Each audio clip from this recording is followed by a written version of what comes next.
दर्शकहरू आज हामी पूर्वाञ्चल क्षेत्रमा आफ्नो कर्मथलो बनाएर विभिन्न मानिसहरूलाई विभिन्न समुदायहरूलाई हजारौं जनशक्ति उत्पादन गरी रोजगार व्यवस्था गर्न आफ्नो पहल कदमी गरेका एकजना यस्ता व्यक्तित्व छन् जसले सोचेको भन्दा बढी समुदायलाई फाइदा दिएका छन्। तिनै व्यक्तिको दिमाग, तिनै व्यक्तिको लगनशील बारे हामी अलिक चर्चा गर्नेछौँ।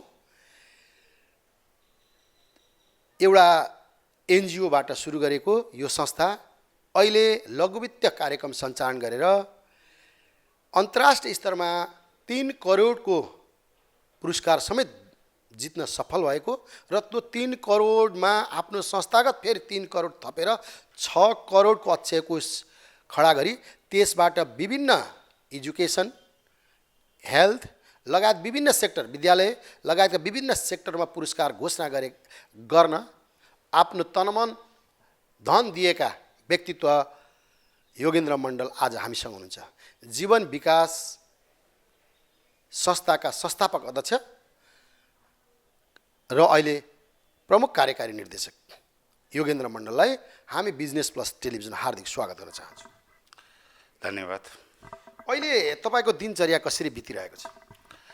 अहिले खास गरी म अहिले जीवन विकासमा आबद्ध भएकोले जीवन विकासले लिएका लक्ष्यहरू हासिल गर्नलाई अहिले लागि परेको छु। त्यसैमा काम गर्दैछु। भनौँ न अहिले समाजसेवा गरेर दिनचर्या बितिरहेको छ। जस्तै जीवन विकास एउटा गैर नाफामूलक संस्था हो। विगतको कुरा कोट्याउने भने यो अहिले लघुवित्त सँगसँगै विभिन्न सेक्टर, स्वास्थ्य, शिक्षा, हस्पिटल समेत सञ्चालन गर्ने अभियानमा पुगिसकेको छ। यसको विगतको बारेमा अलिकति विगत र अहिले यहाँसम्म आइपुग्दाको बारे अलिकति छोटो बताइदिनु, जुन चाहिँ आम दर्शकहरूलाई, आम नेपालीहरूलाई, जो युवाहरू छन् त्यसलाई पनि मार्गनिर्देशन हुन सकोस्। धन्यवाद। अब यो जीवन विकास समाज यो वास्तवमा गैर नाफामूलक गैर सरकारी संस्था हो।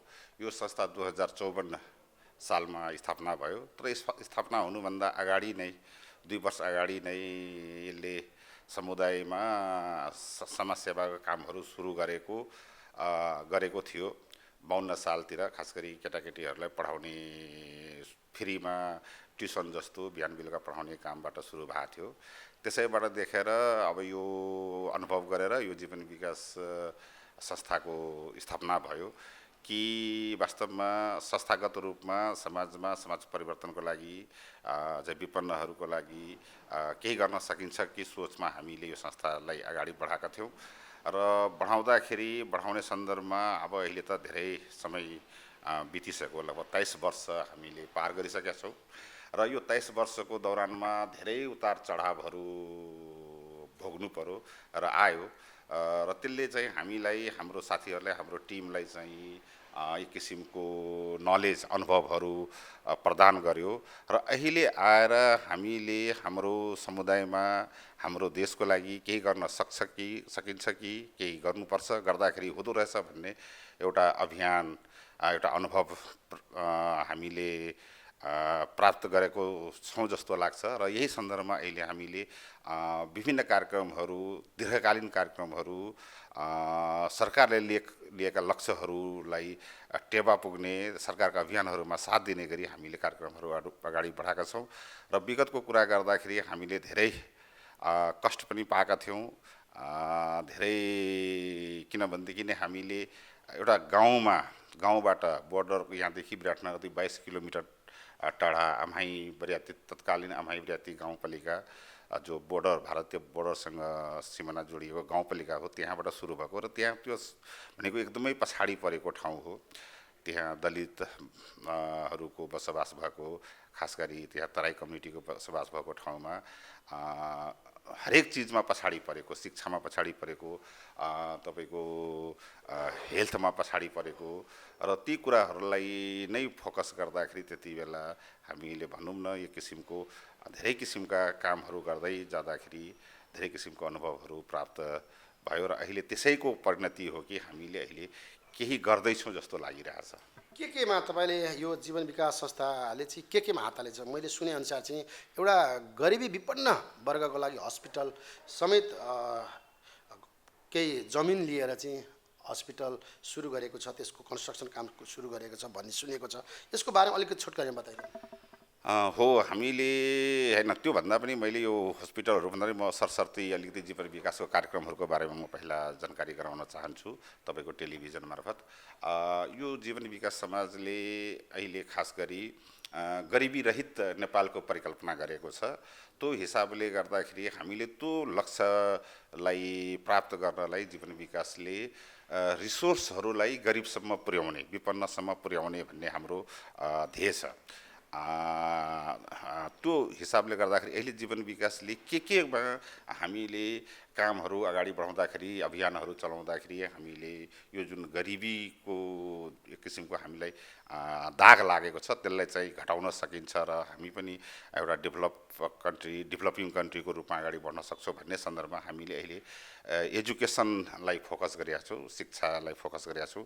किनकि यहाँ शिक्षा उल्टो छ, जसलाई राम्रो शिक्षा पाउनुपर्ने त्यो चाहिँ पाइरहेको छैन, जसलाई चाहिँ नहुँदा पनि नहुँदा पनि हुने त्यसलाई चाहिँ उसले राम्रो शिक्षा पाइरहेछ। म इक्जाम्पल भन्न चाहन्छु यहाँ, जस्तै जो नेपाली युवाहरू विदेश जान्छ र सधैँ विदेशमै रहन्छ भने, विदेशमै ऊ बस्छ, विदेशमै जिन्दगी बिताउँछ भनेदेखि उसलाई किन राम्रो शिक्षा चाहियो है? जो फर्केर नेपाल आउँछ, नेपालमै बस्छ भनेदेखि उसलाई राम्रो शिक्षा चाहियो। त्यसपछि विपन्नहरू बढीमा विदेशै गयो भने कतार, दुबई, मलेसिया जान्छन्, 3 वर्ष 4 वर्ष पछाडि फर्केर आउँछ। त तिनीहरू चाहिँ सरकारी स्कुलमा पढिरहेछ, जसको हामीले अहिले भन्नुपर्दाखेरि आफैले बुझ्छन् मान्छेहरू सरकारी स्कुलको एजुकेसनको के छ। त्यस कारण हामीले एजुकेसनलाई जोड दिएको छौँ। त्यस्तै सेम यही केस तपाईँको हेल्थमा पनि छ। गरिबहरूको लागि हामीले उसले चाहिँ सर्वसुलभ राम्रो हेल्थ सेवा पाउने भनेको जाने उनीहरूको सरकारी अस्पतालहरू हो। मलाई भन्नु पर्दैन कि सरकारी अस्पतालहरूको अहिले कतिको भरपर्दो छ भन्ने कुरामा हामी आफै सबै बुझ्छौँ। त्यसकारण हामीले अहिले हेल्थ सर्भिसलाई विपन्नको लागि कसरी यो राम्रो सर्भिस, साँच्चीकै हेल्थ क्वालिटीवाला भन्छौँ नि हामी, क्वालिटी सर्भिस चाहिँ कसरी दिन सकिन्छ। त्यसैले अहिले हामीले विगत 3 वर्षदेखि एउटा पोलिक्लिनिक जस्तो तल हामीले सुरु गरेका छौँ। तपाईँले हेर्नु पनि भएको छ। र अहिले हामीले भोलि गएर यो 300 बेडको हस्पिटलको रूपमा अगाडि बढाउनले हामी जग्गाहरू खरिद गरेका छौँ र अहिले त्यो बिल्डिङ बनाउनको लागि अहिले हामीले आर्किटेक्टलाई दिइसकेका छौँ डिजाइनको लागि। लगभग मलाई लाग्छ हामी वैशाखमा यो बिल्डिङ सुरु गर्छौँ। र यसको उद्देश्य के हुन्छ भनेदेखि नि जुन अहिले गरिबहरूको लागि हेल्थ छैन, हेल्थ सेवा छैन भन्ने हिसाबले त्यो मान्यतालाई तोड्न चाहन्छौँ हामी। जस्तै अहिले बनाइराख्नु भएको जुन हस्पिटल छ त्यो बोर्डरसँग अलिक टाँसिएको पनि छ र यसको उद्देश्य चाहिँ गरिबको लागि अस्पताल, तर त्यो कति दिगो हुन सक्छ त फेरि? हजुर, अब यो अहिले हामीले एउटा स्कुल चलाएको छौँ जहाँ 1250 विद्यार्थी छ। त्यो गाउँमा छ। एउटा तपाईँलाई म तपाईँको टेलिभिजनबाट जानकारी गराउन चाहन्छु। अहिले बजार विराटनगरको बसहरू गाउँ जान्छन्, गाउँको विद्यार्थी लिएर विराटनगर आउँछ भने हाम्रो बस गाउँबाट, यहाँबाट 18 किलोमिटर गाउँ बोर्डरबाट विराटनगर आउँछन् र विराटनगर स्टुडेन्ट गाउँमा लान्छन्। मैले अघि नै भने के भन्दा हामीले रिसोर्सहरूलाई ठाउँमा पुर्याइदिने, आवश्यक पर्ने ठाउँमा पुर्याइदिने। त्यस कारण यो कसरी भाइबल हुन्छ भन्दाखेरि त्यो स्कुलको लर्निङ के छ भन्दाखेरि हामीले धनीहरूबाट पैसा लिन्छौँ। हामीले विराटनगरको राम्रो बोर्डिङ प्राइभेट स्कुल जस्तोको क्वालिटी, त्यो लेभलको क्वालिटी दिइरहेछौँ। त्यस कारण अहिले के छ भने जुन विराटनगर गाउँका विद्यार्थीहरू विराटनगर बसिरहेको थिए, होस्टेलमा बसिरहेको थिए, डेरा लिएर बसिरहेको थिए, अहिले ती विद्यार्थीहरू सबै छोडेर हाम्रो स्कुलमा भर्ना हुँदाखेरि उहाँहरू गार्जियनलाई हामी के भन्छौँ, कम्तीमा तपाईँहरूले त्यति बराबर फी पनि पर्दैन, यहाँ पढाउनुहोस्। अहिले उनीहरूले त्यो मानेर आफ्नो विद्यार्थीहरूलाई त्यहाँ पढाउँदाखेरि उनीहरूबाट हामी पैसा लिन्छौँ। उनीहरूलाई सस्तो पर्ने भयो र उनीहरूसँग पैसा लिएर हामीले गरिबहरूलाई फ्री सिप दिने, फ्रीमा पढाउने अथवा उनीहरूलाई त्यो गरिरहेको छ। त्यहाँ हामीले जाँदाखेरि हाम्रो ऋषिदेवको बच्चाहरूले तपाईँले भेट्दाखेरि तपाईँलाई लाग्दैन कि ऋषिदेव बच्चाले यसरी राम्रो अङ्ग्रेजी बोल्छन्, यस्तो राम्रो पर्फर्मेन्स हुन्छ भन्ने हिसाबले। यही कारणले कति चाहिँ तपाईँको त्यो आर्थिकको कुरा गर्ने हो भने, त्यसमा पैसासँग जोड्ने हो भने कति एउटा परिवारले त्यो स्कुलको 1 देखि 10 सम्म पढ्दाखेरि कति आर्थिक बचत हुन्छ त? जस्तै लगभग अहिले हामीले, मेरो छोरी नै त्यहाँ पढिरहेछ। मेरो छोरी एउटा विराटनगरको, एउटा छोरी विराटनगरको प्राइभेट स्कुलमा पढाएको थियो र एउटा अहिले मेरो कान्छी छोरी त्यही हाम्रै स्कुलमा पढिरहेछ। र मैले हिसाब गर्दाखेरि आधीभन्दा 30 आधी 30 देखि 40% कस्ट जोगिन सक्छ। भनेपछि एउटा विद्यार्थीले ठुलो बोर्डिङमा पढ्नु पर्यो भने लगभग 1.5 लाख रुपियाँ लाग्छ भने त्यसको जोगिँदाखेरि लगभग 60-70 हजारले पनि पुग्न सक्छ। एकदम त्यही नै रेसियो हो अहिले। एउटा कुरा बताइदिन, अब एउटा जीवन विकास एउटा एनजिओ त एउटा डलर ठै खाने भनेर एक खालको व्यापक आत्मआलोचना गर्ने ठाउँ पनि छ। धेरै मानिसहरूले यो एउटा ट्याग भिरेका छन्, डलर खाने संस्था भन्छन्। तपाईँले त नेपाली डलर त होइन, नेपाली डलर नै खाइदिनु भन्छ नि त। होइन, यो स्वाभाविक छ। किनभनेदेखि पहिलाको हामीले एनजिओहरूको संरचना हेर्ने हो भनेदेखि नि एनजिओहरू जुन बने नेपालमा त्यसको हिस्ट्री पत्ता लगाउँदाखेरि हामीले यो डलरबाटै सुरु भएको हो, यसमा दुई मत छैन। पछि कति नेपालीहरू नेपाललाई माया लागेर पछिल्लो चरणमा अब देशमा केही गरौँ है, केही गर्ने सन्दर्भमा कुन माध्यममा जाँदाखेरि समाजसेवाको एउटा जुन नेपाल सरकारको एउटा कानुन छ संस्था दर्ता ऐन, ऐन मार्फत जानु पर्दाखेरि त्यसलाई त्यो ऐनमा हामी जब दर्ता हुन्छौँ त्यसलाई एनजिओ भन्दो रहेछ। र अहिले म भन्छु खास गरी सबै नेपालमा त्यस्तो संस्थाहरू छैन कि सबैले डलर ल्याएर काम गर्छ। जस्तै हाम्रो अभियान चाहिँ बाहिरबाट पैसा, हामीले अहिले जति पनि कार्यक्रमहरू हामीले हस्पिटलको कुरा गर्छौँ, स्कुलको कुरा गर्छौँ, हामीले अहिले एग्रिकल्चरको कुरा गर्छौँ, त्यसमा चाहिँ हामीले 1 रुपियाँ पनि बाहिरबाट ल्याएका छैनौँ, नै कसैको अनुदान लिएको छौँ।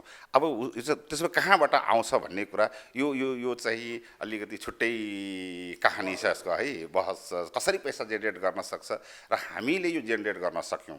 र अहिले मलाई लाग्छ कि जेनेरेट यो हिसाबले जेनेरेट हुन्छ। अर्को कुरा के भनेदेखि यहाँ मनकारी नेपालीहरू प्रशस्त छन्, जसले चाहिँ राम्रो काम गर्दाखेरि सहयोग गर्ने नेपालीहरू पनि छन्।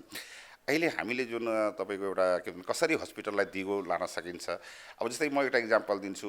हामीले हाम्रो हस्पिटल भोलि हस्पिटल सञ्चालन गर्दाखेरि हाम्रो एउटा प्लान के छ भनेदेखि एकदम गरिब जसको इलाज हामी त फ्रीमै गराउँछौँ, जसले पैसै तिर्न सक्दैन, त्यसपछि यदि उसको क्रिया खर्च छैन भनेदेखि पनि हामीले क्रिया खर्च दिने भन्ने हाम्रो प्लान छ।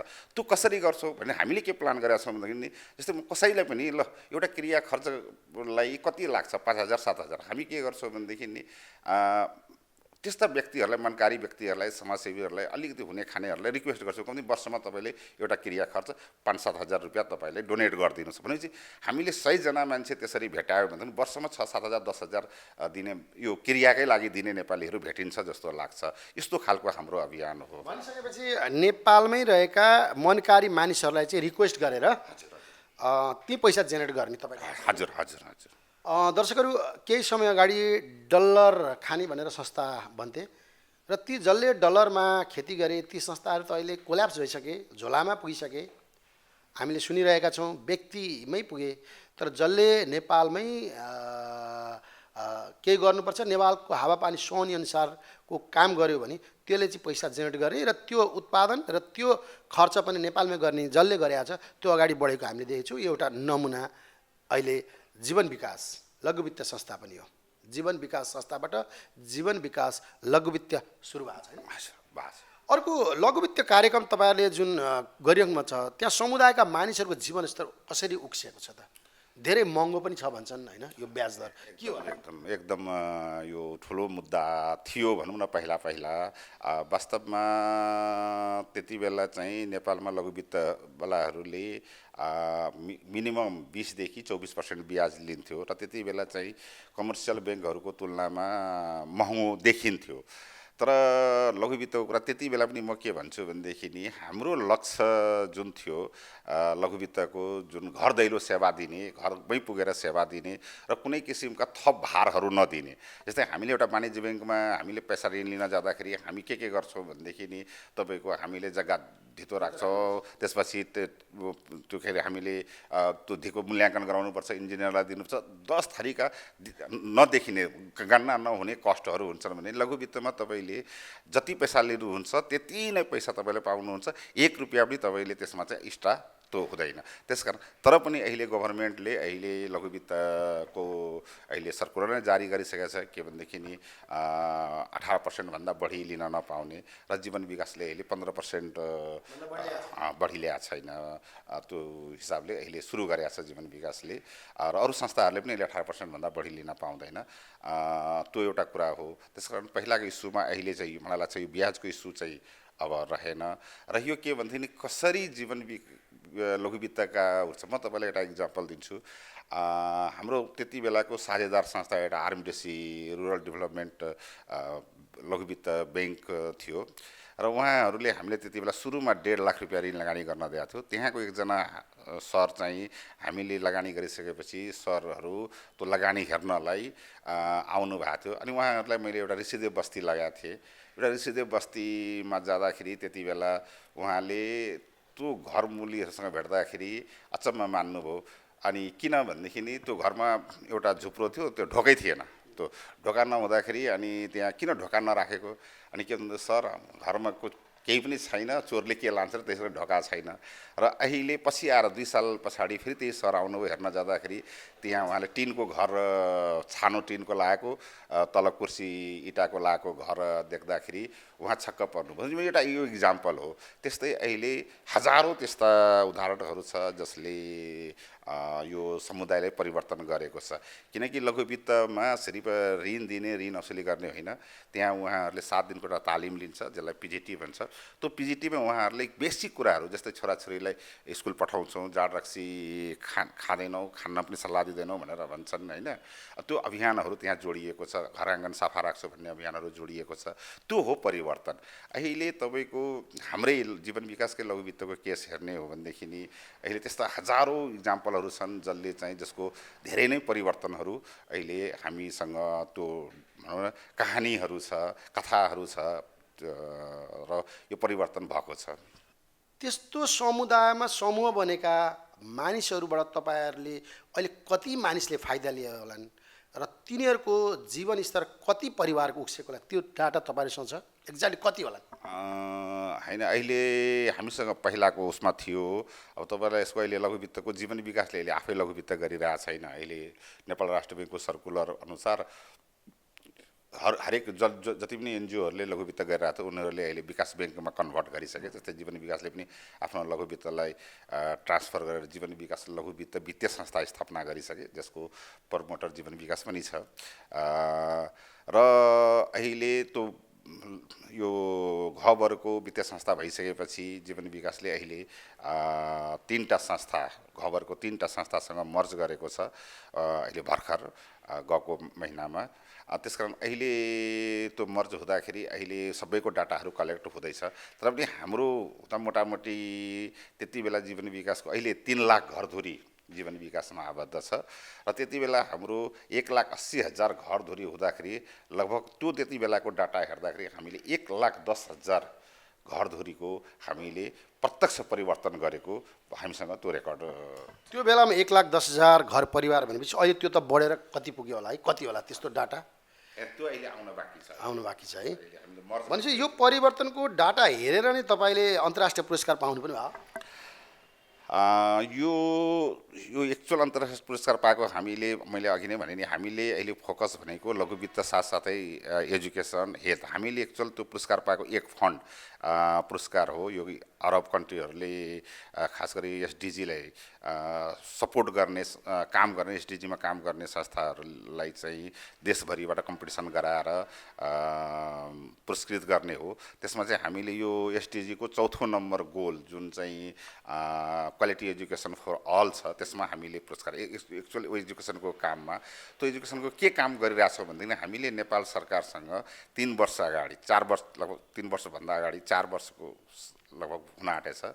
त्यो त्यति बेला 4 वर्ष अगाडि चाहिँ हामीले नेपाल सरकारसँग एउटा एग्रिमेन्ट गरेर सरकारी स्कुलको क्वालिटी सुधार गर्न एउटा हामीले कन्सेप्ट तयार गरेका थियौँ जसलाई हामीले नवबिहानी कार्यक्रम भन्छौँ। र हामीले त्यति बेला त्यो सरकारी स्कुलहरूमा त्यति बेला हामीले 15वटा स्कुलमा सञ्चालन गरेका थियौँ र त्यो 15वटा स्कुलमा सञ्चालन गर्दाखेरि त्यो कार्यक्रम एकदमै प्रभावकारी देखियो र त्यही कार्यक्रम प्रभावकारी देखिँदाखेरि हामीले यो पुरस्कारमा पनि हामी आफै चाहिँ त्यहाँ निवेदन हाल्न गएको होइन। हामीले खास गरी नेपाल सरकार र युनेस्को सिफारिसमा हामीले हाम्रो नाम त्यहाँ गयो। हाम्रो काम देखेर उनीहरूले नेपाल सरकार र युनेस्कोले मूल्याङ्कन गरेर हाम्रो नाम उहाँहरूले सिफारिस गर्नुभयो र त्यहाँबाट हामी पुरस्कृत भएको हो।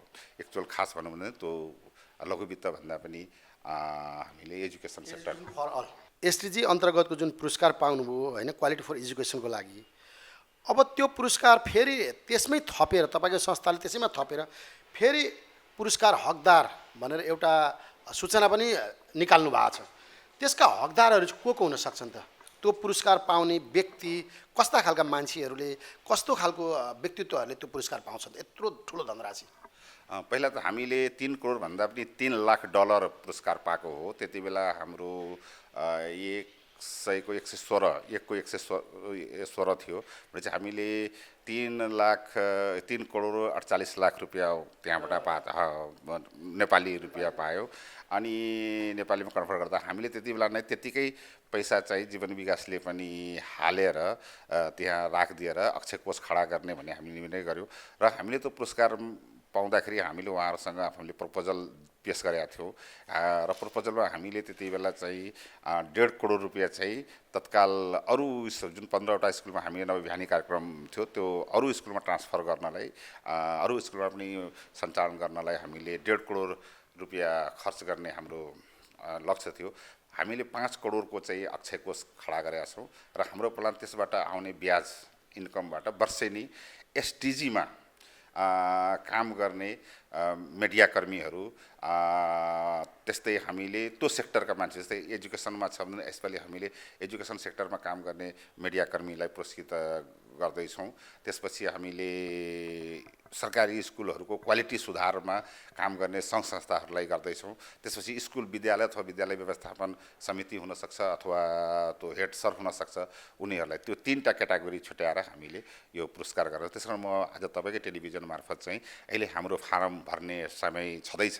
त्यसमा सबै यो सेक्टरमा काम गर्ने सबै महानुभावहरूलाई कृपया तपाईँहरूले यो भर्नु होला। तपाईँहरूकै लागि यो पुरस्कार छ।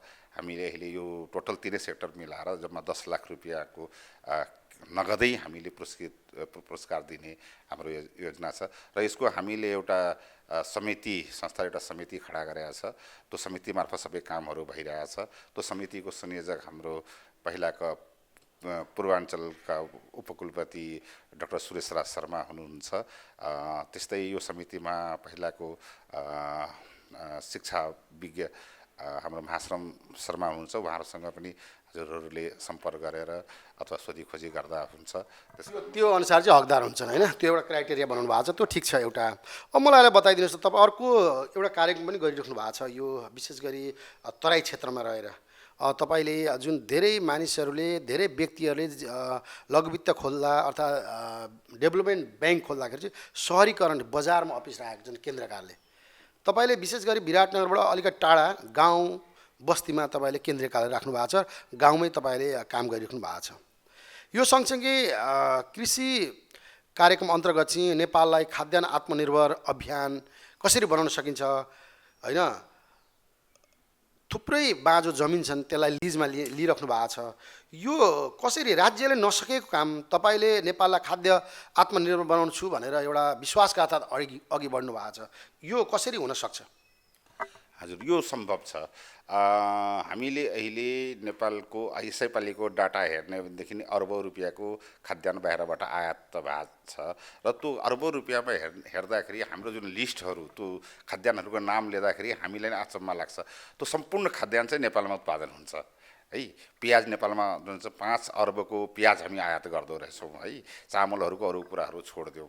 एकातिर त्यो छ, अर्कोतिर हाम्रो नेपालमा हेर्नुहुन्छ भनेदेखि नि जग्गा प्रशस्त बाँझो छ है। अब हामीले बाँझो जग्गा कसलाई व्याख्या गरेका छौँ भने प्लटिङ गरेर राखेका जग्गाहरू, त्यो बाँझो छ। बगरका जग्गाहरू बाँझो छ। त्यसपछि अहिले धेरै जग्गा भएकाहरू तर ऊ अब खेती गर्दैनन्, कसैलाई अधिया ठेक्का दिएको छ र ऊ बाहिर छ। त्यो जग्गाहरू पनि जति उब्जाउ हुनुपर्ने, जसरी त्यहाँ खेती गर्नुपर्ने त्यो भइरहेको छैन। त्यसमा अहिले हामीले हाम्रो अभियान के भनेदेखि नि दुई रूपमा चाहिँ यसले विभाजन गर्यो। एउटा चाहिँ हाम्रै घर वरिपरि आफ्नै घर आँगनमा हामीले खेती गरेर त्यसलाई चाहिँ कम्तीमा आफ्नो लागि तरकारी उत्पादन गर्न सक्छौँ। एउटा अभियान त्यसमा घर आँगनमा तरकारी आफ्नो लागि कम्ती तरकारी उत्पादन गरौँ भनेका छौँ हामीले। गमला खेती भयो, करेसाबारी भयो, त्यसपछि कोसे खेतीको कुराहरू हामीले उठाइरहेका छौँ, जुन धेरै नेपालीहरू फ्यामिलीहरूले गरिरहेछन्। यदि हामी सबैले गऱ्यौँ भनेदेखि त्यो चाहिँ एउटा चाहिँ आधार देखिन्छ। अर्को हाम्रो जुन बाँझो खेतको कुरा छ, अहिले म तपाईँहरूलाई यसपालि हामीले ट्रायल गऱ्यौँ। हामीले 96 बिघा बाँझो खेत, 1 महिनाभित्र 96 बिघा बाँझो खेत भेट्यौँ र यो 96 बिघा बाँझो खेतमा हामीले मकै लगाएको छौँ। र यो 1 महिनाको अलिकति कसरत गर्दा, अलिकति मेहनत गर्दाखेरि हामीले 96 बिघा भेट्दाखेरि, अघि तपाईँ एउटा राम्रो क्वेसन के थियो भनेदेखि तपाईँहरू डलर खेती पनि गर्नुहुन्न, पैसा कहाँबाट आउँछ, सस्टेन कसरी हुन्छ भने यही हो हाम्रो थ्योरी। अब यो त्यो 96 बिघामा हामीले मकै लाउँदाखेरि मकैको सिजनमा हामीले 10,000 देखि 15,000 बिघाको दिया छौँ र हाम्रो अहिले टेक्निसियन टिमहरू छ। अब साँच्चैकै कुनै दैवी प्रकोप भएन र मकै फल्यो भनेदेखि हाम्रो एउटा चाहिँ ठुलो रकम संस्थालाई त्यहाँबाट इन्कम आउँछ है। त्यो थाहै इन्कम, मलाई त्यो डलरै खोज्नु पर्दैन, त्यो हजारमा होइन लाखौँमा त्यो इन्कम हुन आउँछ। र यो अभियानलाई मैले बढाउन खोजिरहेको छु। त्यसरी अब 96 बिघा जुन बाँझो हुन्थ्यो, 96 बिघामा मकै फल्दाखेरि त्यो चाहिँ अन्न थप्यो नि। त्यसकारण अहिले चाहिँ त्यस्तै तपाईँले बगरतिर हेर्नुहुन्छ भने हजारौँ बिघा बगरहरू त्यतिकै खाली पडिरहेछ। त्यसमा चाहिँ हामीले 3 महिना बाहेक, जस्तै तपाईँको असार, साउन, भदौ 3 महिना बाहेक हामीले 9 महिना त्यहाँ खेती गर्न सक्छौँ। त्यो हाम्रो अभियान छ। त्यसकारण यो अभियानमा चाहिँ यहाँ सरकारले सक्दैन भन्दा पनि सरकारले पनि गरिरहेछ। हाम्रो सरकारसँग कम्पिटिसन भन्दा पनि हाम्रो यो सबै सरकारकै अभियान हो। सरकारले बाँझो खेतको कुरा गरिरहेछ, चक्लाबन्दीको कुरा गरिरहेछ। खालि के भनेदेखि नि सरकारले लिएको लक्ष्यहरूमा जीवन विकासले सरकारलाई कसरी सहयोग गर्न सकिन्छ, कसरी अगाडि बढ्दाखेरि अभियानहरू सफल हुन्छ भन्ने हाम्रो योजना अन्तर्गत हामीले यो अभियान लिएको छ। र यसपालि यो मकै, यो 96 बिघा मकै खेतीले हामीले ठुलो हौसला प्रदान गरेको छ र मलाई लाग्छ कि यो हामी आत्मनिर्भर हुन्छौँ। डिलहरूमा त्यो खेर गएको जमिन छ, त्यसमा पनि विभिन्न खालको नगदे बालीहरू लगाउन सकिन्छ भनेर एक खालको सुन्नमा आएको छ। त्यो मोरङकै कुरा गर्ने, मोरङ जिल्लाकै कुरा गर्ने भने कति त्यस्ता पोखरीहरू खनिएका छन् र त्यो ठाउँबाट खेसरी मुसरी मात्रै उत्पादन गरियो नेपाल चाहिँ एउटा एक प्रकारको खाद्यान्न, एक प्रकारको दालमा भनौँ केमा चाहिँ आत्मनिर्भर बन्न सक्छ भनेर तपाईँको एउटा आँकडा बाहिर आइरहेको थियो। हजुर, यो एकदमै सही कुरा हो। जुन अहिले खाद्यान्नमा आत्मनिर्भरको कुरा छ, सबभन्दा त के भन्छ, हामी जग्गा नेपालको क्षेत्रफल बढाउन सक्दैनौँ, जग्गा बढाउन, तर हामीले हाम्रो खाली जग्गाहरूको खोजी गर्दाखेरि अहिले मैले चाहिँ यो पोखरीको डिल, हालाकि कति ठाउँमा पोखरी किसानहरू, माछा किसानहरूले पोखरीको डिललाई केही मात्रामा, जस्तै कसैले घाँस लगाइरहेछ, कसैले केरा रोपिरहेछ, कसैले तपाईँको कागती रोपिरहेछ, तर समग्र हेर्नुहुन्छ भने त्यो डिलको 10% पनि ओगटेको हुँदैन अनि बाँकी डिल खाली हुन्छ। त्यसकारण मैले यसपालि अलिकति मेहनत के गर्न खोजेँ भनेदेखि नि पोखरी जति पनि पोखरीको डिल छ त्यो सम्पूर्ण पोखरीको डिलमा हामीले बाली लाउँदाखेरि हुन्छ कि हुँदैन, हुँदाखेरि त्यसको इम्प्याक्ट के पर्छ भनेर अध्ययन गर्दाखेरि म तपाईँलाई एउटा इक्जाम्पल दिन्छु। अहिले मोरङ जिल्ला जम्मा 3टा गाउँपालिका, एउटा नगरपालिका र 2टा गाउँपालिका, कठहरी गाउँपालिका, धनपालथान गाउँपालिका, रङ्गेली नगरपालिका, 3टा गाउँ, एउटा गाउँपालिका र 2टा गाउँपालिका र एउटा नगरपालिकालाई जोडेर यसले माछा जोन घोषणा गरेको छ। र यो माछा जोनको क्षेत्रफल जोन भनेको नि 500 हेक्टर, 500 हेक्टर अनि 800 बिघा, 750 बिघा तपाईँको जग्गामा पोखरी खन्ने छ। लगभग मलाई लाग्छ कि यो पुरा भएको छ। अनि अब त्यो हिसाबले गर्दाखेरि अहिले कुनै पनि पोखरी तपाईँले बनाउँदाखेरि 30% जग्गा चाहिँ डिलमा जाँदो रहेछ भने चाहिँ 750 बिघाको 30% हिसाब गर्नुभयो भनेदेखि तपाईँको लगभग 3.5 बिघा जति, 3.5 बिघा जग्गा, 250 बिघा जग्गा, 30% 250 बिघा जग्गा तपाईँको बाँझो देखियो क्या। त्यसमा हामीले यसपालि ट्रायल के गर्यौँ भने मुसरी लगाइदिउँ र अहिले मुसरी जुन हिसाबले फलेको छ मलाई लाग्छ कि पोखरी नेपालभरिको यहाँ माछा जोन छ भने अरूमा सुपर जोनहरू छ, ती जोनहरूमा तपाईँले सबै पोखरीमा मुसरी मात्रै फलायो भनेदेखि मलाई लाग्छ कि पोखरीकै डिलमा मुसरी लगाएर नेपाल दाल तेलहनमा चाहिँ दलहनमा चाहिँ हामी आत्मनिर्भर हुन्छ 100% हुन्छौँ। दर्शकहरू, हामीले सुन्यौँ मोरङ जिल्लाका 3टा स्थानीय निकायहरू, एउटा नगरपालिका, 2टा गाउँपालिका भित्र मात्रै पोखरीको डिलमा जुन माछा उत्पादन, एउटा माछा जोन, फिस जोन भनेर चाहिँ घोषणा गरेको छ प्रदेश सरकारले, स्थानीय सरकारले पनि गरेको छ। त्यसको डिलमा मात्रै मुसुरीको दाल लाउने र त्यो अभियान चाहिँ नेपालभरि चाहिँ प्रयोग गर्ने हो भने नेपाल मुसुरी दालबाट चाहिँ आत्मनिर्भर हुन सक्छ भन्ने एउटा पाइलट प्रोजेक्ट रूपमा उहाँले सुरु गर्नुभएछ।